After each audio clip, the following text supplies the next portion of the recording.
കർത്താവിൻ്റെ അതിപരിശുദ്ധ നാമം ഈ പ്രഭാതത്തിലും മഹത്വപ്പെടുമാറാകട്ടെ. എല്ലാ സഹോദരങ്ങൾക്കും വേഗം വരുന്ന യേശു ക്രിസ്തുവിൻ്റെ അനുഗ്രഹീത നാമത്തിൽ ക്രിസ്തീയ വന്ദനത്തെ അറിയിക്കുന്നു. യഹോവയായ ദൈവം സൂര്യനും പരിചയമാകുന്നു. നേരോടെ നടക്കുന്നവർക്ക് അവിടുന്ന് ഒരു നന്മയ്ക്കും കുറവില്ലാതെ വണ്ണം നമ്മളെ നടത്തുന്ന മഹാശ്രേഷ്ഠതയ്ക്കായി നമുക്ക് നന്ദിയോടെ സ്തോത്രം ചെയ്യാം. എൻ്റെ നീതിമാൻ വിശ്വാസത്താൽ ജീവിക്കുമെന്ന് പ്രഖ്യാപനം ചെയ്ത് മുൻപോട്ട് പോകാൻ നമുക്ക് തയ്യാറാകാം. നമ്മുടെ ദൈവം ജീവിപ്പിക്കുന്ന ദൈവമാണ്. മരണത്തിൻ്റെയും പാതാളത്തിൻ്റെയൻ താക്കോൽ അവിടുത്തെ കൈവശമുണ്ട്. അവിടുത്തെ പ്രവൃത്തികൾ അത്യുത്തമമായിരിക്കയാൽ നന്ദി പറയാം. യഹോവേ, നിങ്ങളിലേക്ക് ഞാൻ എൻ്റെ മനസ്സുയർത്തുന്നു എന്ന് പറയാൻ തയ്യാറാകുമ്പോൾ മനസ്സുയർത്തി ആരെയും അവിടുന്ന് ലജ്ജിപ്പിക്കുന്ന ദൈവമല്ല. മനം തകർന്നിരിക്കുന്നവരെയും പണിയുന്ന ദൈവം, ഹൃദയം നുറുങ്ങിയവർക്ക് സമീപസ്ഥനായ ദൈവം, കൂട്ടിച്ചേർക്കുന്ന ദൈവം ഇന്നും നമുക്ക് വേണ്ടി ജീവിക്കുന്നു. പർവ്വതങ്ങൾ മാറട്ടെ, കുന്നുകൾ നീങ്ങിപ്പോകട്ടെ, യഹോവയുടെ ദയയ്ക്ക് ഒരു കാലഘട്ടത്തിലും മാറ്റമില്ല. അവിടുത്തെ വിശ്വസ്തത നമുക്ക് ചുറ്റും പരിചയം പലകയുമായിരിക്കയാൽ നന്ദിയോടെ നമുക്ക് സ്തോത്രം ചെയ്യാം. ഈ ദൈവം എന്നും എന്നേക്കും നമ്മുടെ ദൈവമാണ്. ജീവപര്യന്തം നമ്മെ വഴി നടത്താൻ ശക്തനായിരിക്കാൻ അവിടുത്തെ ബലമുള്ള കരങ്ങളിൽ നമുക്ക് താഴ്ത്തി ഏൽപ്പിക്കാം. ദൈവം നമുക്ക് ഉദ്ധാരണങ്ങളുടെ ദൈവമാണ്. മരണത്തിൽ നിന്ന് ഉള്ള നീക്കുപോക്കുകൾ യഹോവയായ ദൈവത്തിൻ്റെ പക്കലിരിക്കുന്നതാകിയാൽ ഇന്ന് പകലിലും സകല വിധിയെഴുത്തുകളെയും മാറ്റാൻ, സകലാന്തര മണ്ഡലങ്ങളെയും ജയിക്കാൻ ഒരഭിഷേകം നമ്മുടെ അകത്ത് വ്യാപരിക്കട്ടെ. എൻ്റെ ദൈവത്താൽ മതിൽ ചാടിക്കടക്കുവാൻ, സകല പ്രതികൂലങ്ങളെയും കീഴ്പ്പെടുത്താൻ പ്രിയ സഹോദരങ്ങളെ അവിടുന്ന് നമ്മെ ഇടയാക്കാൻ നമുക്ക് പ്രാർത്ഥിക്കാം. എൻ്റെ നീതിമാൻ, വീണ്ടും ആവർത്തിച്ച് പറയാം, എൻ്റെ നീതിമാൻ വിശ്വാസത്താൽ ജീവിക്കും. അങ്ങനെ ജീവിക്കുന്നവർക്ക് സകലത്തെയും ജയിക്കാൻ ഒരു കൃപ അവിടെ നൽകും എന്നുള്ളതിന് സംശയമില്ല. ഹല്ലേലൂയ. നമ്മുടെ കർത്താവിൻ്റെ വരവ് വാതിക്കലായിരിക്കുന്നു. സംഭവങ്ങൾ വിളിച്ചറിയിക്കുമ്പോൾ അവിടുത്തെ വരവിനു വേണ്ടി ഒരുങ്ങുവാൻ ദൈവമേ അങ്ങ് ഞങ്ങളോട് സംസാരിക്കണമേ. അവിടുത്തെ അരുളപ്പാടുകൾ ഞങ്ങളെ കേൾപ്പിക്കണമേ. ദൈവ ഇഷ്ടം ചെയ്ത് വാഗ്ദത്തം പ്രാപിപ്പാൻ പൂർണ്ണ സഹിഷ്ണുത നമുക്ക് ആവശ്യമുണ്ട്. സഹോദരങ്ങളെ, നാശത്തിലേക്ക് പുനാറുന്നവരുടെ കൂട്ടത്തിലല്ല, വിശ്വസിച്ച് ജീവരക്ഷ പ്രാപിക്കാൻ, ആത്മാവിൽ ശക്തരാകാൻ, അഭിഷേകത്തോടെ മുമ്പോട്ട് പോകാൻ, ദൈവകൃപ ഏറ്റെടുക്കാൻ നമുക്കിടയാവണം. പരാജയപ്പെട്ട ഇടത്ത്, പ്രതീക്ഷകൾ നഷ്ടപ്പെട്ട ഇടത്ത് ഇനിയൊന്നും നടക്കത്തില്ലെന്ന് ചിന്തിക്കുമ്പോൾ വേഗത്തിൽ പ്രതിക്രിയ നടത്താൻ, അത്ഭുതങ്ങളിലൂടെ നടത്താൻ, ദൈവമഹത്വം വെളിപ്പെടുത്താൻ എൻ്റെ ദൈവത്തിന് ഇന്നും കഴിയുമെന്ന് എത്ര പേർ വിശ്വസിക്കും? വിശ്വസിച്ചാൽ ദൈവത്തിൻ്റെ മഹത്വം കാണും. വിശ്വാസത്തിൻ്റെ നായകനും പൂർത്തി വരുത്തുന്നവനുമായ യേശു ക്രിസ്തുവിനെ മാത്രം ശ്രദ്ധിച്ചു നോക്കിക്കൊണ്ട് നമ്മുടെ പ്രവാസകാലം ഭയത്തോടെ കഴിക്കണം. അവിടുത്തെ വരവിനായി നമുക്ക് ഒരുങ്ങണം. ലോകം അതിൻ്റെ അന്ത്യത്തിലേക്ക് നീങ്ങുന്നു. സംഭവങ്ങൾ നമ്മളെ വിളിച്ചറിയിക്കുമ്പോൾ ധൈര്യത്തോടെ പറ, ഞാൻ വിശ്വാസത്തോടെ നിൽക്കും. ദൈവകൃപയോടെ ഞാൻ നിൽക്കും. ഒരു ദുഷ്ടശക്തിക്കും എന്നെ നോക്കുവാൻ കഴിയത്തില്ലെന്ന് ശക്തമായി ആത്മാവിൽ പ്രഖ്യാപനം ചെയ്യാൻ നമ്മൾ തയ്യാറാകട്ടെ. ദൈവം ഇന്നും ജീവിക്കുന്നു, ഇന്നും പ്രവർത്തിക്കുന്നു, ഇന്നും അവിടുത്തെ വീര്യമുള്ള ഭുജം നമുക്ക് വേണ്ടി എഴുന്നേറ്റ് വരുന്നു. അസാധ്യങ്ങളെ നോക്കി വിളിച്ചു പറ, എൻ്റെ കർത്താവിന് സകലവും സാധ്യം. യോ പറഞ്ഞതുപോലെ യഹോവേ, അങ്ങയ്ക്ക് സകലവും കഴിയും. അങ്ങയുടെ ഉദ്ദേശമൊന്നും അസാധ്യമല്ല എന്ന് ഞാൻ അറിയുന്നു എന്ന് പറഞ്ഞതുപോലെ അറിവ് ഇന്ന് പകൽ നമ്മുടെ അകത്ത് വ്യാപരിക്കുമെങ്കിൽ സകല അസാധ്യങ്ങളുടെ മേലും സാധ്യമായി വെളിപ്പെടുന്ന ദൈവമഹത്വം നസറനായ യേശുവിൻ്റെ നാമത്തിൽ അവിടുന്ന് വെളിപ്പെടുത്തും. ഒടുവിൽ കർത്താവിലും അവിടുത്തെ അമിത ബലത്തിലും ശക്തിപ്പെട്ടുകൊണ്ട് മുൻപോട്ട് പോകാൻ, പിശാചിൻ്റെ സകല സംവിധാനങ്ങളെയും തകർക്കാൻ ഉള്ള ആ അമിത ബലം നമ്മുടെ അകത്ത് വ്യാപരിച്ചാൽ സർവായുധവർഗം ധരിക്കാൻ തയ്യാറാകുമെങ്കിൽ ഇന്ന് പകൽ നമ്മൾ വിജയിച്ചു. 104 സങ്കീർത്തനം അതിൻ്റെ 30 വാക്യം, നീ നിന്റെ ശ്വാസം അയക്കുമ്പോൾ അവ സൃഷ്ടിക്കപ്പെടുന്നു. നീ ഭൂമിയുടെ മുഖത്തെ പുതുക്കുന്നു. സ്തോത്രം. എൻ മനമേ യഹോവയെ വാഴ്ത്തുക എന്ന് പറഞ്ഞാണ് തുടങ്ങുന്നത്. എൻ്റെ ദൈവമായ യഹോവ ഏറ്റവും വലിയവൻ, മഹത്വമുള്ളവൻ, തേജസ്സുള്ളവൻ, ആകാശത്തെ വിരിച്ചവൻ. ഹല്ലേലൂയ. കാറ്റുകളെ ദൂതന്മാർ, അഗ്നിജാലെ സൂക്ഷകന്മാരുമാക്കിയവൻ. ആ ദൈവത്തെ സ്തുതിച്ചുകൊണ്ട് ഈ സങ്കീർത്തനം തുടങ്ങിയാണ്. നമ്മുടെ ദൈവം ഏറ്റവും വലിയവനാണ്.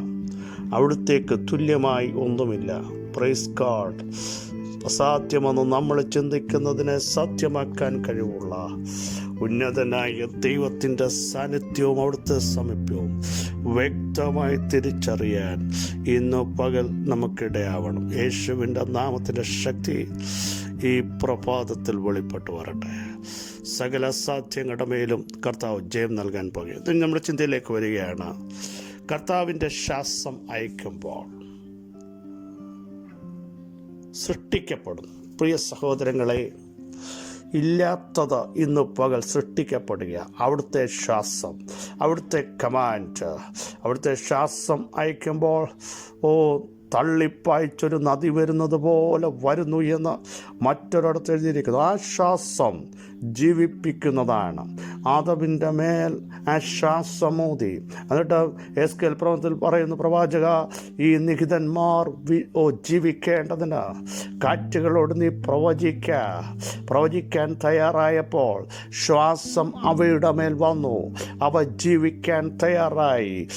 ജീവൻ വെക്കാൻ തയ്യാറായി, എഴുന്നേൽക്കാൻ തയ്യാറായി. ഇന്ന് പകൽ പരിശുദ്ധാത്മാവ് വിളിച്ചു പറയുന്നു, അസാധ്യമെന്ന് നീ ചിന്തിക്കുന്ന പ്രത്യേക നിമിഷത്തിൽ നിനക്ക് വേണ്ടി ദൈവമഹത്വം ഇന്നു പകൽ ഇറങ്ങി വരികയാണ്. യേശുവിൻ്റെ നാമത്തിൽ ചിലത് ജീവൻ പ്രാപിക്കുന്ന ദൈവത്തിൻ്റെ ശ്വാസം.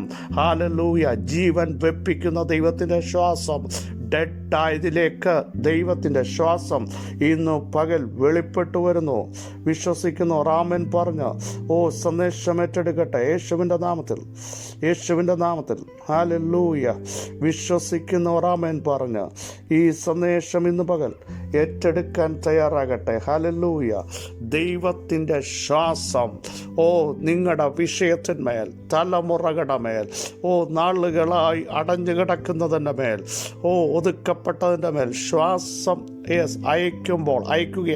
ഈ പകൽ നിനക്ക് പോകാൻ പറ്റാത്തിടത്ത്, കിലോമീറ്ററുകൾക്കപ്പുറത്തേക്ക് ഈ ശ്വാസത്തിൻ്റെ ശക്തി, ആ ദൈവത്തിൻ്റെ ശക്തി, പരിശുദ്ധാത്മാവിൻ്റെ ശക്തി ചെല്ലുമ്പോൾ ചിലത് സൃഷ്ടിക്കപ്പെടുന്നു, ഉളവായി വരുന്നു. ഹല്ലേലൂയ. അടുത്ത ശ്രദ്ധിക്കൂ പ്രിയ സഹോദരങ്ങളെ, നീ ഭൂമിയുടെ മുഖത്തെ പുതുക്കുന്നു. ചിലരെ റിന്യൂ ചെയ്യാൻ പോകുക. നാളുകൾ മുടങ്ങിക്കിടക്കുന്ന വിഷയത്തെ റിന്യൂ ചെയ്യിപ്പിക്കാൻ കഴിവുള്ള ദൈവത്തിൻ്റെ മഹത്വം ഇന്ന് പകൽ ഇറങ്ങുക. യേശുവിൻ്റെ നാമത്തിൽ നാളുകളായി പുതുക്കം പ്രാപിക്കാൻ കഴിയാതെ നിർജീവത്വത്തിലേക്ക് പോയി എക്സ്പയറിയായ ചില വിഷയങ്ങളെ, കാലഹരണപ്പെട്ട ചില സബ്ജക്റ്റുകളെ നോക്കി പരിശുദ്ധാത്മാവിൽ ഞാൻ പ്രവചിച്ചു പറയുന്നു, കർത്താവിൻ്റെ ശ്വാസം അയക്കുമ്പോൾ ചിലത് പുതുക്കപ്പെടുന്ന പകൽക്കാലമാണ്. വിശ്വസിക്കുക. ചിലത് പുതുക്കപ്പെടുക. യേശുവിൻ്റെ നാമത്തിൽ ചിലത് പുതുക്കപ്പെടാൻ പോകുക. ഹല്ലേലൂയ. പുതുക്കിയതുപോലെ ബാല്യക്കാർ ക്ഷീണിച്ച് തളർന്നു പോകും, യൗവനക്കാർ ഇടറി വീഴും. യഹോവയെ കാത്തിരിക്കുന്നവർ ശക്തിയെ പുതുക്കും. നഷ്ടപ്പെട്ട ശക്തി, നഷ്ടപ്പെട്ട പ്രാർത്ഥന, നഷ്ടപ്പെട്ട അഭിഷേകം, നഷ്ടപ്പെട്ട ദൈവകൃപ, ഇതാ അവിടുന്ന് പുതുക്കി നിങ്ങളെ ശക്തിയോടെ കൊണ്ടുവരാൻ പോകുന്നു. നിങ്ങളെ ആത്മാവിൽ ശക്തിയോടെ പുറത്തേക്ക് കൊണ്ടുവരുന്നു. പുതുക്കാൻ കഴിയാത്ത ചില വിഷയങ്ങൾ ആ ശ്വാസം ഇന്ന് പകലയക്കുക. അവിടുത്തെ ശക്തി പുറപ്പെടുമ്പോൾ ഒരു പുതുക്കം പ്രാപിച്ച അനുഭവം. തളർന്നും ക്ഷീണിച്ചും ബലഹീനരായി തീർന്ന ചിലരെ നോക്കി അവിടുത്തെ ആത്മാവ് വിളിച്ച് പറയുന്നു, ഞാൻ ചെതിനെ പുതുക്കി ശക്തിയോടെ പുറത്തുപയോഗിക്കാൻ പോകുക. കഴിഞ്ഞ നാളുകളെ പോലെ അല്ല, നിന്നെക്കൊണ്ട് ഈ കാലഘട്ടത്തിൽ ശക്തമായ ചില പ്രവൃത്തി ചെയ്യിപ്പിക്കാൻ ദൈവത്തിന് പ്രസാദമുണ്ട്. യേശുവിൻ്റെ നാമത്തിൽ, യേശുവിൻ്റെ നാമത്തിൽ, യേശുവിൻ്റെ നാമത്തിൽ ഒരു പുതുക്കം പ്രാപിച്ച അനുഭവം, നസറേനായ യേശുവിൻ്റെ നാമത്തിൽ ഒരു പുതുക്കം പ്രാപിച്ച അനുഭവത്തിലേക്ക് അവിടുത്തെ ആത്മാവ് ചിലരെ ടച്ച് ചെയ്യുന്നു. നിങ്ങളുടെ തലമുറകൾക്ക് ഒരു പുതുക്കം, നിങ്ങളുടെ ശരീരത്തിനൊരു പുതുക്കം, നിങ്ങളുടെ മൈൻഡിനൊരു പുതുക്കം, നിങ്ങളുടെ വിഷയത്തെ ദൈവം റിന്യൂ ചെയ്യുന്നു യേശുവിൻ്റെ നാമത്തിൽ. ഹല്ലേലൂയ. റീബിൽഡ് ചെയ്യാൻ അവിടത്തേക്ക് കഴിയും. ഓ ഹല്ലേലൂയ. ചിലതിനെ കർത്താവ് പണിയാൻ പോകുക. ആശ്വാസത്തിൻ്റെ ശക്തി, അതിവേഗം ഓടുന്ന വചനത്തിൻ്റെ ശക്തി, ഹല്ലേലൂയ. കിലോമീറ്ററുകൾക്ക് അപ്പുറത്തേക്ക് അത് പ്രവഹിക്കുന്നു. നാളുകൾ റിന്യൂ ചെയ്യാൻ പറ്റാത്ത ചില വിഷയത്തിന്മേൽ ദൈവത്തിൻ്റെ ആത്മാവിൻ്റെ ഇടപെടിയിൽ ഇന്നും പകലുണ്ടാകുന്നു. സർവശക്തൻ്റെ കരം ഇറങ്ങുന്നു യേശുവിൻ്റെ നാമത്തിൽ. മഹത്വത്തിൻ്റെ പ്രത്യാശയായ ഞങ്ങളുടെ ദൈവമേ, സ്വർഗസ്ഥ പിതാവേ, അവിടുത്തെ വചനത്തിൻ്റെ ശക്തി യേശുവിൻ്റെ നാമത്തിൽ വ്യാപരിക്കട്ടെ. അത്ഭുതങ്ങൾ സംഭവിക്കട്ടെ, അടയാളങ്ങൾ സംഭവിക്കട്ടെ. ഓ യേശുവിൻ്റെ നാമത്തിൽ അങ്ങയുടെ ശ്വാസം അയക്കുമ്പോൾ ചിലത് സൃഷ്ടിക്കപ്പെടട്ടെ. ഇനി അത് നടക്കത്തില്ലെന്ന് പറയുന്ന ഇടത്ത്, ഉണ്ടാവത്തില്ലെന്ന് പറയുന്ന ഇടത്ത്, ലോകം എഴുതി തള്ളിയെടുത്ത്, ഡോക്ടേഴ്സ് വിധി പറഞ്ഞെടുത്ത് ചിലത് ഉണ്ടാകുക മാത്രമല്ല, ചില റിന്യൂവേഷൻ സംഭവിക്കുന്ന പ്രത്യേക നിമിഷമാക്കി അങ്ങ് കൊണ്ടുവരുന്നതിനായി സ്തോത്രം. ജനം വിടുവിക്കപ്പെട്ട് രോഗികൾ സൗഖ്യമാകട്ടെ. ആത്മാവിൻ്റെ ഇടപെടിയിൽ നസറേനായ യേശുവിൻ്റെ നാമത്തിൽ സംഭവിക്കട്ടെ. സൈന്യത്താലല്ല, ശക്തിയാലല്ല, അവിടുത്തെ ആത്മാവിനാൽ സംഭവിക്കുന്നതിനായി സ്തോത്രം. സകല മഹത്വം അങ്ങേക്ക് യേശുവിൻ നാമം തന്നെ. ആമേൻ, ആമേൻ. ക്രിസ്തുവിൽ വാത്സല്യ സഹോദരങ്ങളെ, സൃഷ്ടിക്കപ്പെടുന്ന ദൈവത്തിൻ്റെ മഹത്വം, പുതുക്കുന്ന ദൈവത്തിൻ്റെ കമാൻഡുകൾ ഇന്നു പകൽ വെളിപ്പെട്ടു വരുന്നു. ഈ വചനങ്ങളാൽ കർത്താവ് സഹായിക്കട്ടെ. ക്രിസ്തുവിൽ നിങ്ങളുടെ സഹോദരൻ പാസ്റ്റർ ബിജു മാത്യു.